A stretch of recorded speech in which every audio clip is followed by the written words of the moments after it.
ಒಮ್ಮೆ ಕಾಲದಲ್ಲಿ ಆಟೋ ಚಾಲಕರನ್ನು ಸಮಾಜ ಕೇವಲ ದಿನಗೂಲಿ ಜೀವನ ನಡೆಸುವ ಶ್ರಮಿಕರಾಗಿ ಮಾತ್ರ ನೋಡುತ್ತಿತ್ತು. ಬಿಸಿಲು ಮಳೆ ಲೆಕ್ಕಿಸದೆ ರಸ್ತೆ ಮೇಲೆ ಓಡಾಡುವ ಜನಸಾಮಾನ್ಯರ ಬದುಕಿನ ಭಾಗವೆಂದು ಪರಿಗಣಿಸಲಾಗುತ್ತಿತ್ತು.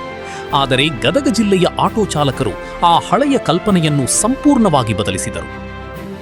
ಇಂದು ಗದಗದಲ್ಲಿ ಆಟೋ ಎಂದರೆ ಕೇವಲ ವಾಹನ ಅಲ್ಲ, ಅದು ಸಂಕಷ್ಟದ ಸಮಯದಲ್ಲಿ ನೆರವಿಗೆ ಧಾವಿಸುವ ಸೇವಾದಳ, ರಕ್ತದ ಅವಶ್ಯಕತೆ ಇದ್ದಾಗ ಜೀವ ಉಳಿಸುವ ಕೈ, ಹಸಿದ ಮನೆಗಳಿಗೆ ಆಹಾರ ತಲುಪಿಸುವ ಮಾನವೀಯತೆ, ಹೋರಾಟದ ವೇಳೆ ಸಾವಿರಾರು ಜನರನ್ನು ಒಗ್ಗೂಡಿಸುವ ಶಕ್ತಿ. ಈ ಬದಲಾವಣೆಯ ಹಿಂದಿನ ಮಹತ್ತರ ಹೆಸರು ವಿಜಯ್ ಕಲ್ಮನಿ.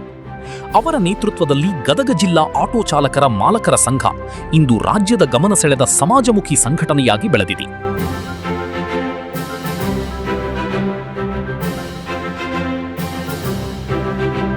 ಒಬ್ಬ ನಾಯಕನ ಕನಸು ಎಲ್ಲ ಆಟೋ ಚಾಲಕರಿಗೂ ಒಂದೇ ಧ್ವನಿಯಿಲ್ಲ. 2014ರ ಮೊದಲು ಜಿಲ್ಲೆಯ ಆಟೋ ಚಾಲಕರ ಸಮಸ್ಯೆಗಳು ಹಲವಾರು ಇದ್ದರೂ ಅವುಗಳಿಗೆ ಒಗ್ಗಟ್ಟಿನ ಹೋರಾಟ ಇರಲಿಲ್ಲ. ತಾಲೂಕು ಮಟ್ಟದಲ್ಲಿ ಸಣ್ಣ ಪುಟ್ಟ ಸಂಘಟನೆಗಳಿದ್ದರೂ ಜಿಲ್ಲಾ ಮಟ್ಟದ ಪ್ರಭಾವ ಕಾಣಿಸಲಿಲ್ಲ.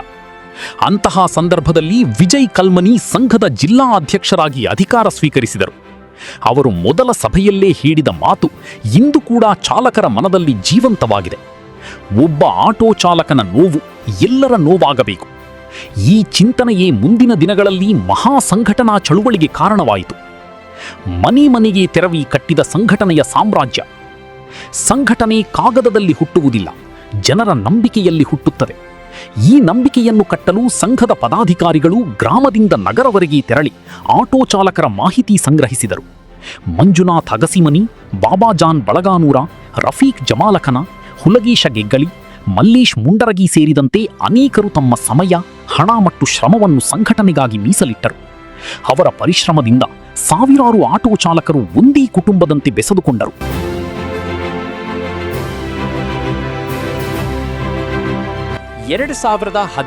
ಜನವರಿ 28ರಂದು ಗದಗ ನಗರವೇ ಆಟೋ ಚಾಲಕರ ಶಕ್ತಿಯನ್ನು ಕಣ್ತುಂಬಿಕೊಂಡಿತು. ರಾಜ್ಯ ಮಟ್ಟದ ಬೃಹತ್ ಸಮಾವೇಶದಲ್ಲಿ ಸಾವಿರಾರು ಆಟೋಗಳು ನಗರದೆಲ್ಲೆಡೆ ಹರಿದಾಡಿದವು. ಸುಮಾರು 50,000ಕ್ಕೂ ಹೆಚ್ಚು ಆಟೋ ಚಾಲಕರು ಮತ್ತು ಮಾಲಕರು ಭಾಗವಹಿಸಿದ್ದ ಆ ಐತಿಹಾಸಿಕ ಸಮಾವೇಶ ಸರ್ಕಾರದ ಗಮನ ಸೆಳೆಯಿತು. ಆ ದಿನ ಗದಗದ ರಸ್ತೆಗಳಲ್ಲಿ ಹರಿದ ಆಟೋಗಳ ಸರಪಳಿ ಕೇವಲ ವಾಹನಗಳ ಮೆರವಣಿಗೆಯಾಗಿರಲಿಲ್ಲ, ಅದು ಕಾರ್ಮಿಕರ ಆತ್ಮಗೌರವದ ಘೋಷಣೆ. ಈ ಹೋರಾಟದ ಫಲವಾಗಿ ವಾಣಿಜ್ಯ ವಾಹನ ಚಾಲಕರಿಗೆ ಕಾರ್ಮಿಕ ಇಲಾಖೆಯ ಅಸಂಘಟಿತ ವಲಯದ ಮಾನ್ಯತೆ ದೊರೆಯುವಲ್ಲಿ ಸಂಘದ ಪಾತ್ರ ಮಹತ್ವದ್ದಾಯಿತು. ಕೊರೋನಾ ಮಹಾಮಾರಿಯ ಸಮಯದಲ್ಲಿ ಅನೇಕ ಜನರು ಮನೆಯೊಳಗೆ ಭಯದಿಂದ ಕುಳಿತಿದ್ದರು, ಆದರೆ ಆಟೋ ಚಾಲಕರು ಮಾತ್ರ ರಸ್ತೆಗಿಳಿದರು. ವಿಜಯ್ ಕಲ್ಮನಿ ಅವರ ನೇತೃತ್ವದಲ್ಲಿ ಸಂಘದ ಸದಸ್ಯರು ಹಸಿದ ಕುಟುಂಬಗಳಿಗೆ ಆಹಾರ ವಿತರಿಸಿದರು.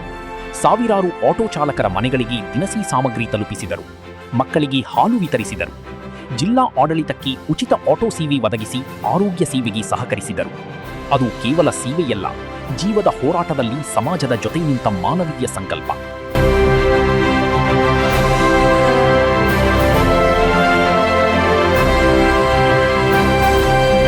$250 ಆಟೋಗಳು, ಆಂಬ್ಯುಲೆನ್ಸ್ಗಳಿಗಿಂತ ಕಡಿಮೆ ಇಲ್ಲದ ಸೇವೆ.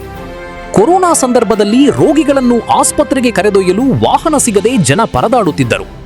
ಆ ಸಂದರ್ಭದಲ್ಲಿ ಸಂಘವು 250 ಆಟೋಗಳನ್ನು ಉಚಿತ ಸೇವೆಗೆ ಮೀಸಲಿಟ್ಟಿತು. ರಾತ್ರಿ ಹಗಲು ಎನ್ನದೇ ಆಟೋ ಚಾಲಕರು ರೋಗಿಗಳನ್ನು ಆಸ್ಪತ್ರೆಗೆ ತಲುಪಿಸುತ್ತಿದ್ದರು. ಅನೇಕ ಕುಟುಂಬಗಳಿಗೆ ಅವರು ದೇವರ ರೂಪವಾಗಿ ಕಾಣಿಸಿಕೊಂಡರು. ಒಂದು ಆಟೋ ಕೂಡ ಜೀವ ಉಳಿಸುವ ಶಕ್ತಿಯಾಗಬಹುದು ಎಂಬುದನ್ನು ಈ ಸೇವೆ ಸಾಬೀತುಪಡಿಸಿತು. 24 ಲಕ್ಷ ರೂಪಾಯಿ ಹಣ ಮತ್ತು ಬಂಗಾರ ಹಿಂತಿರುಗಿಸಿದ ಪ್ರಾಮಾಣಿಕತೆ.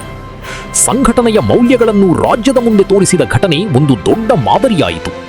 ಪ್ರಯಾಣಿಕರು ಆಟೋದಲ್ಲಿ ಮರೆತು ಹೋದ 24 ಲಕ್ಷ ರೂಪಾಯಿ ಹಣ ಮತ್ತು 80 ಗ್ರಾಂ ಬಂಗಾರವನ್ನು ಚಾಲಕರು ಪ್ರಾಮಾಣಿಕವಾಗಿ ಸಂಘದ ಕಚೇರಿಗೆ ಒಪ್ಪಿಸಿದರು. ನಂತರ ಪೊಲೀಸರು ಆ ಆಸ್ತಿಯನ್ನು ನಿಜವಾದ ಮಾಲೀಕರಿಗೆ ಹಿಂತಿರುಗಿಸಿದರು. ಈ ಘಟನೆ ರಾಜ್ಯಾದ್ಯಂತ ಮೆಚ್ಚುಗೆ ಪಡೆದಿದ್ದು ಚಾಲಕರಿಗೆ ಸರ್ಕಾರದಿಂದ ಸನ್ಮಾನ ದೊರೆಯಿತು. ಇದು ಆಟೋ ಚಾಲಕರ ಪ್ರಾಮಾಣಿಕತೆಯ ಜೀವಂತ ದಾಖಲೆ. ರಕ್ತದ ಬ್ಯಾಂಕ್ ಎಂದೇ ಗುರುತಿಸಿಕೊಂಡ ಸಂಘಟನೆ.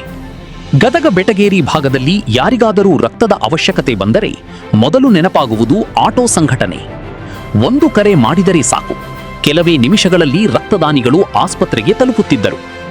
ವಿಜಯ್ ಕಲ್ಮನಿ ಮತ್ತು ಬಸವರಾಜ್ ಮನಗುಂಡಿ ಅವರ ಸೇವಾ ಮನೋಭಾವದಿಂದ ಅನೇಕ ಜೀವಗಳು ಉಳಿದಿವೆ. ಗದಗದಷ್ಟೇ ಅಲ್ಲ, ಬೆಳಗಾವಿಯ ಕೆಎಲ್ಇ ಆಸ್ಪತ್ರೆಗೆ ಸಹ ರಕ್ತದಾನಿಗಳನ್ನು ಕಳುಹಿಸಿರುವುದು ಸಂಘದ ಸೇವಾ ವ್ಯಾಪ್ತಿಯನ್ನು ತೋರಿಸುತ್ತದೆ. ವಿದ್ಯಾರ್ಥಿಗಳ ಭವಿಷ್ಯಕ್ಕಾಗಿ ಉಚಿತ ಪ್ರಯಾಣ. ಕೊರೋನಾ ಸಮಯದಲ್ಲಿ ಪರೀಕ್ಷೆಗೆ ತೆರಳುತ್ತಿದ್ದ ಎಸ್ಎಸ್ಎಲ್ಸಿ ಮತ್ತು ಪಿಯುಸಿ ವಿದ್ಯಾರ್ಥಿಗಳಿಗೆ ಉಚಿತ ಆಟೋ ಸೇವೆ ನೀಡಲಾಯಿತು. ಈ ಸೇವೆಯನ್ನು ರಾಜ್ಯದ ಶಿಕ್ಷಣ ಇಲಾಖೆ ಮೆಚ್ಚಿಕೊಂಡಿತ್ತು.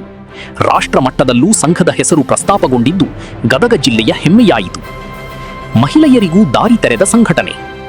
ಸಂಘದ ಪ್ರೋತ್ಸಾಹದಿಂದ ಗದಗ ಜಿಲ್ಲೆಯ ಮೊದಲ ಮಹಿಳಾ ಆಟೋ ಚಾಲಕಿ ರೇಖಾ ಹುಲ್ಲೂರು ಸಮಾಜದ ಮುಂದೆ ಮಾದರಿಯಾಗಿ ಹೊರಹೊಮ್ಮಿದರು. ಇದು ಮಹಿಳಾ ಸಬಲೀಕರಣದ ಹೊಸ ಅಧ್ಯಾಯಕ್ಕೆ ಕಾರಣವಾಯಿತು. ಕರುನಾಡ ಸಂಘಶ್ರೀ ಸಮ್ಮಾನ್ 2026 ಹೋರಾಟಕ್ಕೆ ಸಿಕ್ಕ ಗೌರವ. ವಿಜಯ್ ಕಲ್ಮನಿ ಅವರಿಗೆ ಘೋಷಿಸಲಾದ ಕರುನಾಡ ಸಂಘಶ್ರೀ ಸಮ್ಮಾನ್ 2026 ಕೇವಲ ವೈಯಕ್ತಿಕ ಪ್ರಶಸ್ತಿಯಲ್ಲ. ಇದು ಸಾವಿರಾರು ಆಟೋ ಚಾಲಕರ ಬೆವರು, ಹೋರಾಟ, ಪ್ರಾಮಾಣಿಕತೆ ಮತ್ತು ಮಾನವೀಯ ಸೇವೆಗೆ ದೊರೆತ ಗೌರವ. ಗದಗ ಜಿಲ್ಲೆಯ ಆಟೋಗಳು ಇಂದು ಕೇವಲ ಪ್ರಯಾಣ ಸಾಗಿಸುವುದಿಲ್ಲ, ಅವು ಮಾನವೀಯತೆಯನ್ನು ಸಾಗಿಸುತ್ತವೆ. ಒಗ್ಗಟ್ಟಿನ ಶಕ್ತಿ ಇದ್ದರೆ ಸಾಮಾನ್ಯ ಜನರು ಅಸಾಮಾನ್ಯ ಇತಿಹಾಸ ನಿರ್ಮಿಸಬಹುದು.